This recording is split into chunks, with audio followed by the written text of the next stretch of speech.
Again, just a big, huge thank you for joining us. I'm very excited to be continuing to build this virtual community with you. My name is Glenn Manning. I'm the Senior Project Manager at Making Caring Common for Caring Schools. I've worked as a high school English teacher, a wellness coordinator, curriculum designer, professional firefighter, you name it. I've pretty much done it at this point, but thrilled again to sort of share information with you that I hope will be helpful to you all. I'm also joined very thankfully today by Milena Batanova, who's MCC's Research and Evaluation Manager. I'll let her introduce herself. Hi, everyone. It's so nice to be here. I do want to say I'm a stand-in, so if I'm not the best at the chat or anything else, that's why, hopefully. And I should add, I am originally from Bulgaria, and I saw some folks from around that area, like Greece, so that was cool to see. Amazing, amazing. She's selling herself short, folks. She's plenty tech savvy, and she's going to be here to answer questions in the chat if you have them. We invite you to visit the webpage. We'll go ahead and drop a link in the chat for you to be able to do that. Again, you can follow our newsletter, follow us on social media. Again, let us know if in the chat if you'd like to email me directly. You can fill in the chat with any questions. But at the same time, I hope that you'll get in touch offline via email through Caring Schools. That's with an S at the end of the word school. So Caring Schools at makingcaringcommon.org. If you have questions or I can be a resource for you, I hope that you'll let me know. Going to drop a link to the virtual everyday gratitude strategy into the chat, just in case you don't have it handy and want to follow along. It is a very good how-to guide. It really walks you through this strategy step by step in a way that I won't be able to do here today. But today we will be able to talk through these sort of 5 components of the strategy. So understanding the importance of gratitude and what it is, ways to express our thanks, reflection on the impact of expressing gratitude and ways to extend or go deeper, and then plans to move forward and ways to continue practicing gratitude.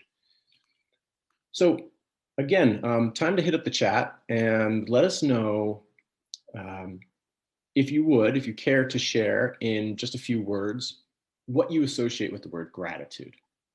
This is what we're going to ask students to do as they warm up for the strategy. So we kind of want to practice like we're asking them to play, so to speak. So we've got the word, appreciative, being thankful, healing, acceptance, thanksgiving, thankful, seeing a few of those. Kindness is a good one in there. So thanks and comfort, appreciation and positivity, these are all terrific words, I think, that really do kind of get to the heart of gratitude or are at very least associated with it. As you present the strategy to students, you'll be asked to do this same kind of warm-up. It's a good opportunity, I think, to see how students think and feel about the word gratitude.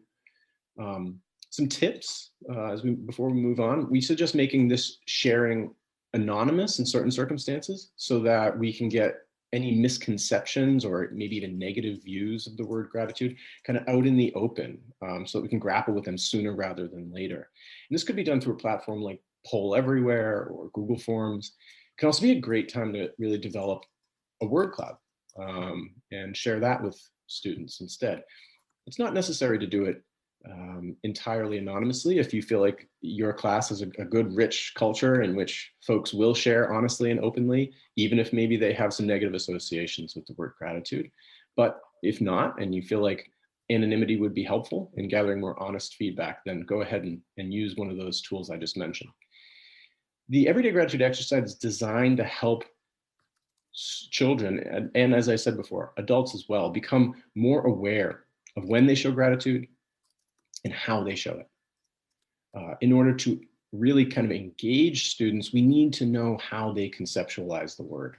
So as we just did with all of you, we'd ask students to share what they think when the term comes up.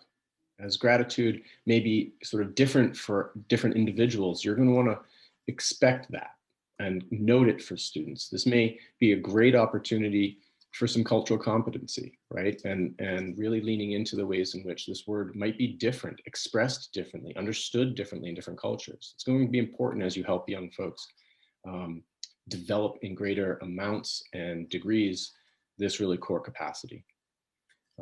So The second lesson here focuses on, so that was, again, kind of the first lesson where really understanding the word gratitude, right? And sort of hashing out any misconceptions. In the second lesson, we're going to focus on an act of gratitude that can be replicated, and that can be done in many different ways. Writing a letter is always a good one. First, we want to ask students if this is a practice that they would typically engage in.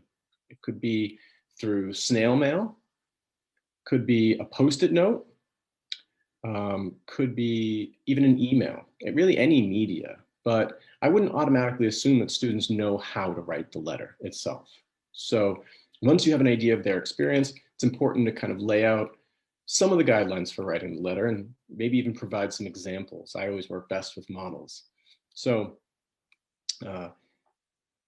again, before you send a letter or write a letter, it's important for young folks, especially who maybe haven't done this, to kind of think about and talk about how to do that. So here are some of those kind of key features that you'll want to point out, right? A good letter of gratitude recognizes the specific action that the person took. It makes an attempt to understand the recipient's intentions and describe maybe even the positive impact that the action they took had on you. It makes the exercise useful, I think, in building empathy as well as helping students understand which specific actions help others the most as they reflect on the kinds of things that feel good for them as recipients of these actions. It might prompt them to do those same things for others, right? It also, this is an opportunity, as I sort of just mentioned, for them to get into the heads, hearts, and sort of lived experience of other people. And so it's helpful in developing empathy in that regard as well. A couple of quick ideas for supporting students, especially in grades K through 5. Creating a fill in the blank template for young learners can be really helpful, as can creating a graphic organizer for writing the letter itself. And this might be helpful, especially in the sort of upper elementary age students. And then including pictures or having students draw their own gratitude might be really useful for younger students, but I would actually say it could be helpful for folks of all ages. So do take those ideas and feel free to modify them in any way that's useful for you. And the following 3 lessons after those first 2 are each reflective exercises. So the first is kind of meant to help students think about how gratitude impacts them. The next focuses on the impact that the letter has on other people. And the third lesson helps students reflect on the process and make future commitments. The questions in the third lesson can help you guide the discussion that you're going to want to have, but we provide even more in the strategy itself to help you tailor these conversations to your students' needs, to your local context. So maybe they're already excellent, right, at expressing their own feelings, but they currently struggle to identify the feelings of others, or vice versa. The how-to guide will provide lots of support for you in terms of modifying. In the second to last meeting, focused on gratitude, we want to emphasize students listening to one another when discussing the impact of the letter writing. This can be done either in a full group or in small groups, but by the time this lesson occurs, some students will have received responses to their letters, and they might be looking for patterns in the kind of responses that they're receiving. Based on your work from the previous lesson, you can pick discussions that fit your group. Pick prompts, for example, that might fit your group. For some students, they might be surprised and be kind of, you might be surprised by their warm responses and maybe even inspired. Other students might be skeptical of the entire situation, the entire experience.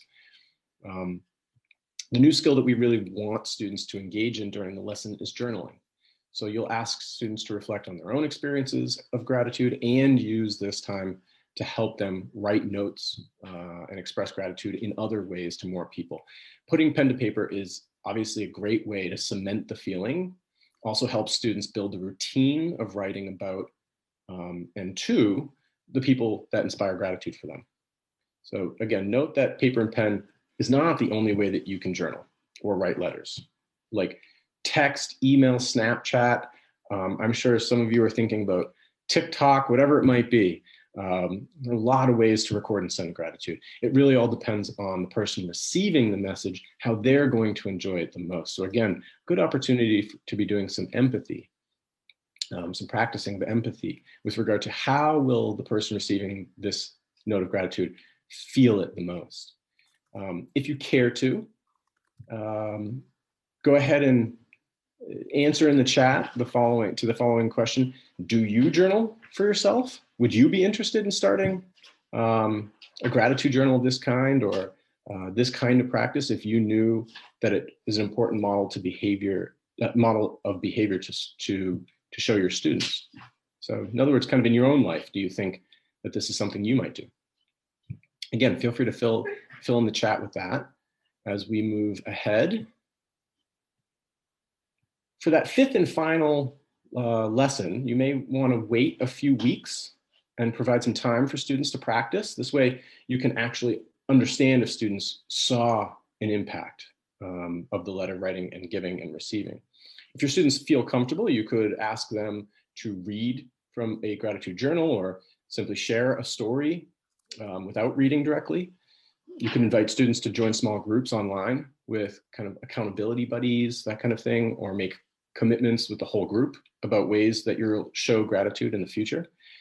In the end, it's important to share some thoughts about how this practice can improve not only the lives of individuals around us, but our own lives, and importantly, the health of a community and the degree to which a community cares about and feels connected to one another. So in the spirit of practice and knowing that we teach students best when we have tried things ourselves, I figure maybe we can go ahead and give it a shot. If you care to, take a minute, consider one person that you are grateful for, and let us know in the chat what you plan to do to show them your gratitude.